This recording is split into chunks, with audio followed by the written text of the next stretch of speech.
Hi,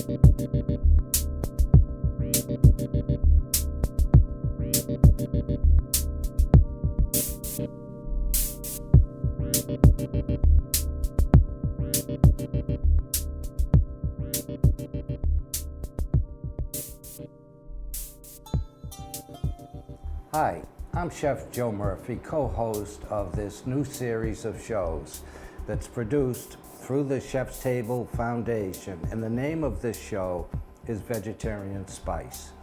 And this whole concept came to my mind, and it's been on my mind for well over 2 years. The executive director, and I do before I introduce Aditi, we are filming and being hosted by Medfield TV. They have a wonderful station here, great people. We met with the board of directors along with Dee invitation, and they were thrilled to allow us to come and film. So we're very grateful to Medfield TV. And just quickly, I want you to know the show is educational, instructional, engaging, so there's a lot to learn. And you know, vegetables are wonderful, fresh, we all love them. And in the Northeast during the growing season, we can't wait for the new tomatoes, the fresh lettuce. But you know, if you're just cooking vegetables and that's what you like to eat without any proteins, you really need to have a really developed knowledge, I believe, of great spices and herbs. So, Aditi, if you would you just talk to your mise en place, your spices that you will be using? Absolutely, yeah. So I have sort of these two different categories. Let me talk about the spice box. I'm not sure if any of you have seen this. This is just a must in an Indian kitchen. Anywhere that you go, it doesn't matter, from a royal kitchen to a peasant kitchen. Basically, these ingredients are used every day. They consist of mustard seeds, cumin seeds, coriander seeds, turmeric, red chili powder, ground coriander, and ground cumin. This combination, for any of you that have been reading in the newspaper about the spice mantra, you know those would sound familiar to you. So this is something that's an absolute must. Sometimes they're done ahead of time in the cooking process. Yeah. They're always roasted first. Right. And you know, when you add the mustard seeds and they start sputtering and popping, that's when you know that it's ready for every other spice. Yeah. And we were talking prior to the show about putting the spices in a pan, and there's a reason for that, right? Right. So as I was saying, you do that either in the beginning for some dishes, sometimes you temper it at the end. Okay. But no matter what, these ingredients are so important. Right. But when you put these, for instance, in a saute pan, you need to, what you're doing is bringing out the oils, the aromatics, and really bringing, just the flavors out of the dried spices and herbs. Yeah, so the essential oils that are in there just get enhanced, and that's what you mix. Sometimes the curries can be a dry curry, or sometimes they can be with creams and tomato sauces. It just is very complex, and it depends on the region. South Indian food tends to be a little more on the plainer side, which means just this box. And if you go towards the northern side, then you would use all of these spices, which I'll get to in a little bit, because we are talking about a spice blend later on. But just spices again, Indian food, Indian cuisine, spices, I don't know, I don't think I knew anything else. I didn't know food could just be like steamed or mashed and just eaten just the way it is, pureed. I had no idea till I came to this country, honestly. But I do like that too. Sometimes it plain is good, but I think something happens when you enhance them with spices. There's no question about it. So what are we going to start with first? We can start with, again, I told you about some of these spices, and they are used at the beginning and the end. I'm just stepping into the next one, which is, this is a spice blend called garam masala, and this is something when you buy it at the store, it's not as good as when you make your own. And it doesn't take long at all to do this. I just made it this morning in the interest of time. Okay, that's so.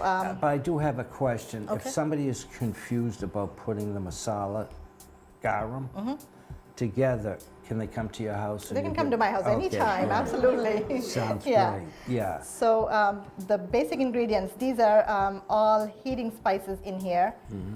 So I have black peppercorn that you're all familiar with, and then I have the red hot chilies in here. This is what the red crushed pepper is made of, but it's yeah. just, it's a whole chili. Right. And these are actually the fresh chilies that are dried. Dried. Yeah. Yeah. Okay. Air dried, and then Not the my cinnamon. favorite thing, but that's okay. We'll get you to change Well, by the end of the show. I can't wait to try scrambled yogurt. Tofu. Tofu. Excuse me. We'll be making that, Joe. All right. Good. So then I have cinnamon in here, Yeah. and cardamom. This is taken out of the pot. That's why it looks like that. And cloves. Right. So pretty much you put everything. There's not an exact science to this. You want to Yeah. make sure that the proportions are right. Right. Some of these are fairly pungent, Yeah. and some of the spices are not. So for Right. example, coriander is a cooling spice Yeah. in the mix that I have here, and everything else that you see is a warming spice. Yeah. And Aditi was talking to me before we started filming, and I find it fascinating. If we could just talk for a minute about the cooling spice and the warming spice. And it's not necessarily that the heat is turned up. Right. It has to do with With the digestive fire, really. yeah, and it's almost a spiritual experience. Yes. And we also were talking, and Dee Dee was singing my song. On most shows, I talk about culinary arts. It is an art. And Dee Dee was talking about it's like a painter. You have a palette, and then you put a brush stroke here, one color, brush stroke there. And that's really, it's a very creative process. And if you take the time to learn about things such as different spices, and once you develop the knowledge, then you're creating your own dishes. And that's what we want to see people do. Absolutely, you can create your own masterpiece. The food is like a bland canvas, and then it's how much you add and what you add. But balance is very important. Right. As we were talking before, Yes. Joe, everything, the principles of Ayurveda, or everything that's Ayurveda is the ancient Indian medicine, Right. and I can't even tell you how old it is. Yeah. It's ancient. So Right. everything is about, even the medicinal properties of all of these.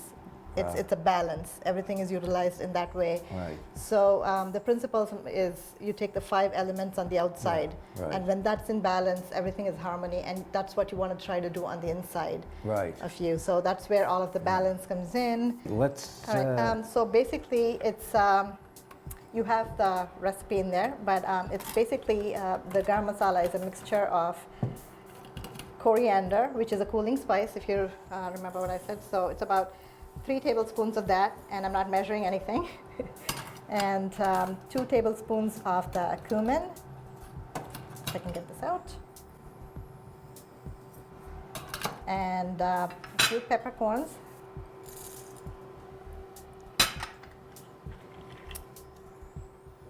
Some cinnamon.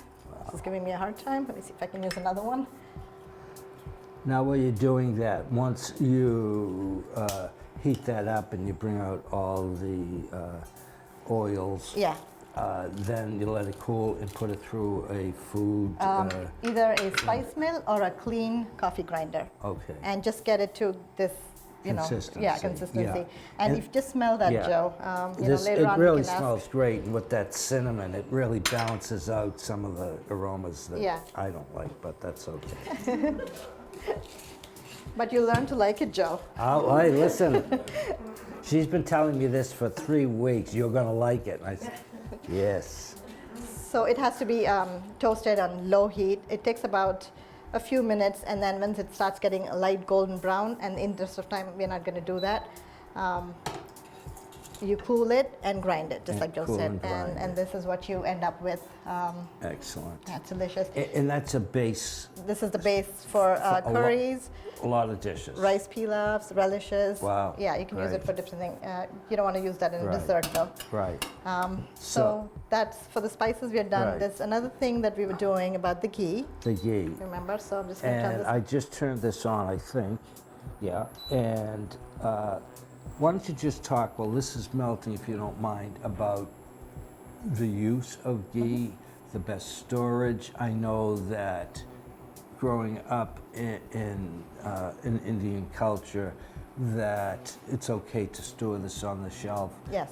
On a shelf, not in We the wouldn't refrigerator. recommend it for everyone because We wouldn't recommend Yeah. it, you know. But there's a, if you take care of the precautions, you'll be Right. fine with it. Yeah. But it comes with experience. If you're not comfortable, Right. definitely don't do Right. that.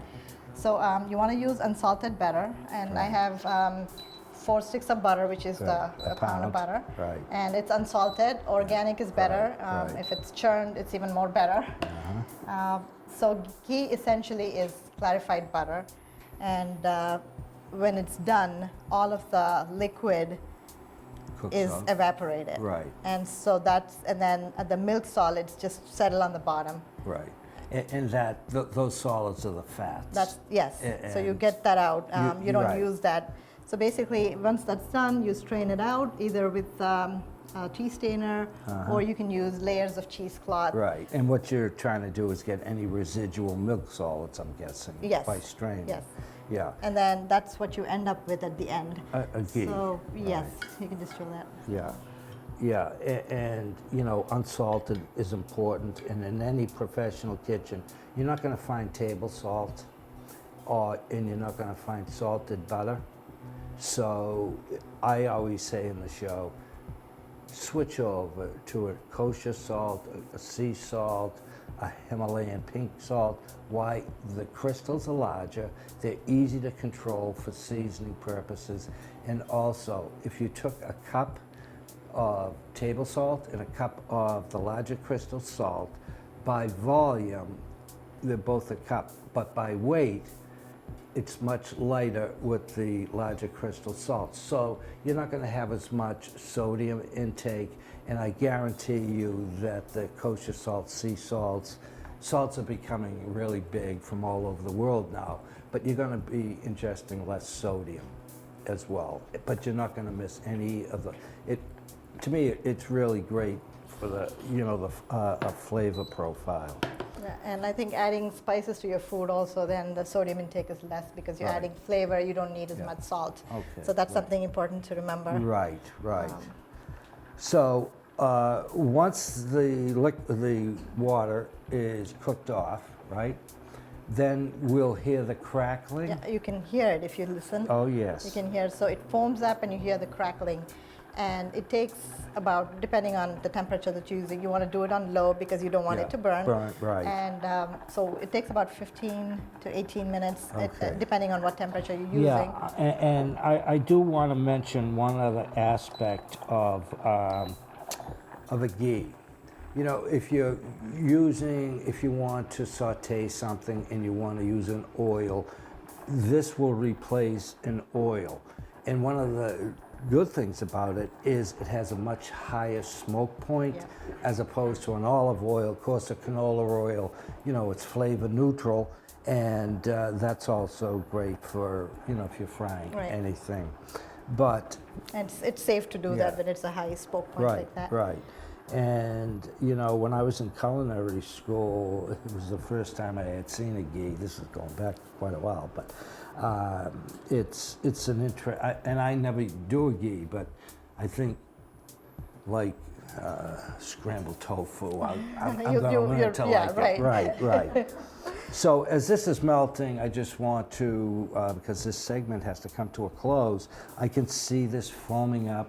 We can hear that the solids, which are the fats, right, crackling on the bottom, and then Then you strain it. Then you strain it. So right? one of the tricks to this is it automatically quietens down when it's done. And that's when you know that it's starting to turn that liquid gold Yes. color. And Yeah. then that's when you need to watch because it can go from there to burn very quick. Right. So the last few minutes, like the last 3 to 5 minutes, it's Right. very important. You want to pay attention. This is not something you want to make when you can put it and walk away. Like Right, rice, you have can, to stay you can with it. cook. Yeah, and one thing, and the last point I'd like to talk about with you is, as this cooks down and develops color, that's increasing flavor. And when I say color, like a caramelization, and it gives you more of a nutty flavor. Absolutely, So yeah. again, that increases your flavor profile. And that's how you like to do it, am I Yes. right? So we want to thank you Thank you, for Joe. this presentation. I feel, for me, it was very instructional. And it really encourages me to do more reading about spices and herbs. And I do want to mention before I close this segment of the show that we support homeless U.S. veterans. And if you have a veteran, a friend, a family member, either currently serving or somebody that has served, give them a hug and thank them, because they made an incredible sacrifice for us. And I do want to mention, and I'm pleased to mention this, that Aditi's son is a major in the Air Force. Just got promoted. Yeah, so we thank you for raising a patriot. And so we're going to have our next segment, and Joanne Keaveney, a registered dietitian, is going to present how to eat healthy. Thank you.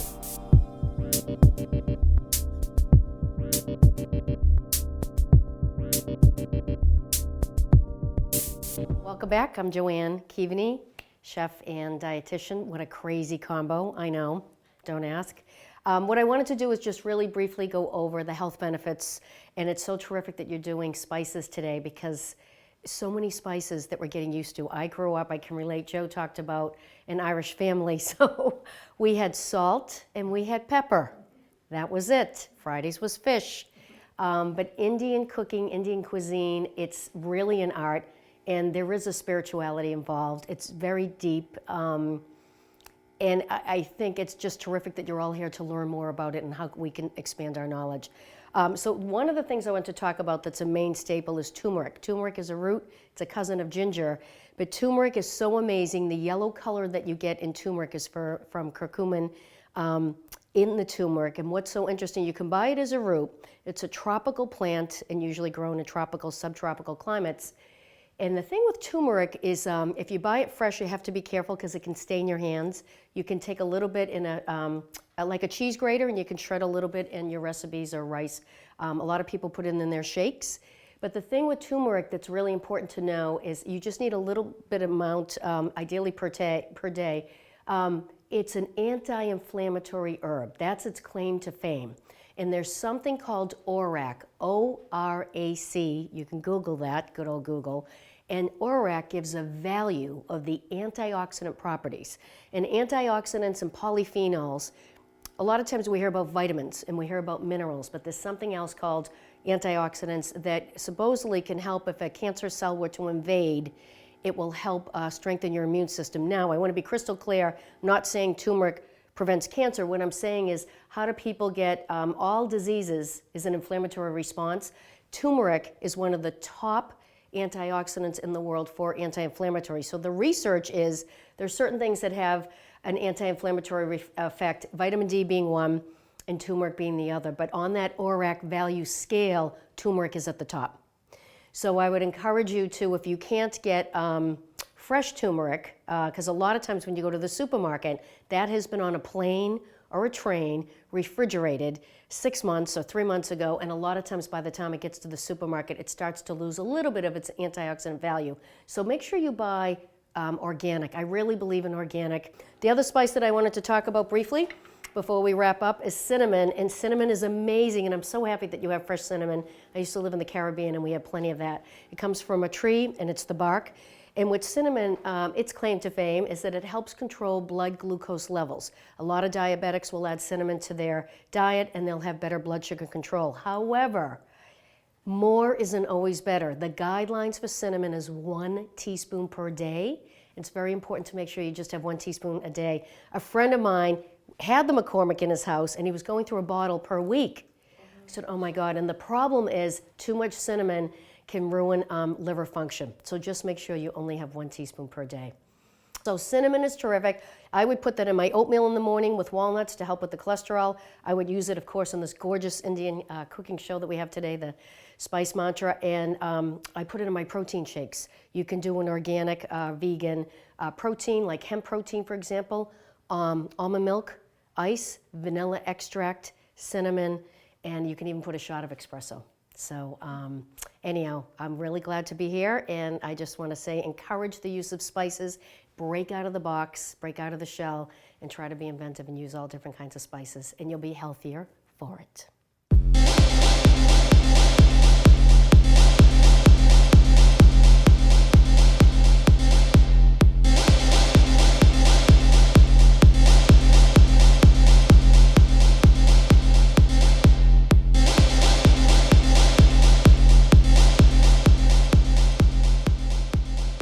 Hello everyone and welcome to the Fitness Tip. My name is Carol O'Connor. I am a certified fitness instructor and personal trainer. Today's tip is on planks. And why do we do planks? Well, what's interesting is planks gives you a balanced core because at the same time your back and abs are working together. And I say to people, back and abs are best friends because they're always working together to make you stronger. So I'm going to show you a plank, a full plank today, and then variations to challenge your plank. So the first move is just a basic plank. I'm going to instruct you how to get into it. So you're going to take your wrist right underneath your shoulders, okay, and keeping your shoulders relaxed away from your earlobes. And then you're going to take your toes back straight behind you, and you want to think about tilting your pelvis in, so like a little tilt here. And you want to squeeze those legs together, like you're zipping up through your inner thighs, and you're lifting up from deep below your pelvic floor muscles. So you're staying nice and still as you engage your abs as well as your back muscles. And you want to keep your neck nice and long and try not to shrug into your shoulders or drop your hips, as that will cause shoulder and lower back issues. Now to challenge your core, a move that's very popular is called alternating mountain climbers. So keeping your back still and your abs in, you'll pull one knee in at a time towards your chest. Now you could always speed this up so it's cardio, or just go nice and slow. Another move that's a favorite of people, a bit more challenging, is called the Spider-Man, or in this case, the Spider-Woman. So you take the outside knee to the outside of the elbow and you gently tap. Or if you're not there yet, you can always go halfway, keeping those abs engaged. And another challenging move is toe tap. So you take your toe, tap it out a little bit to the side, as well as the other side. But whether you're doing these funky moves, I call them, you just want to keep those shoulders away from your ears, your abs in, and keep your back muscles strong. So everyone, that has been the Fit Tip for today. Thank you.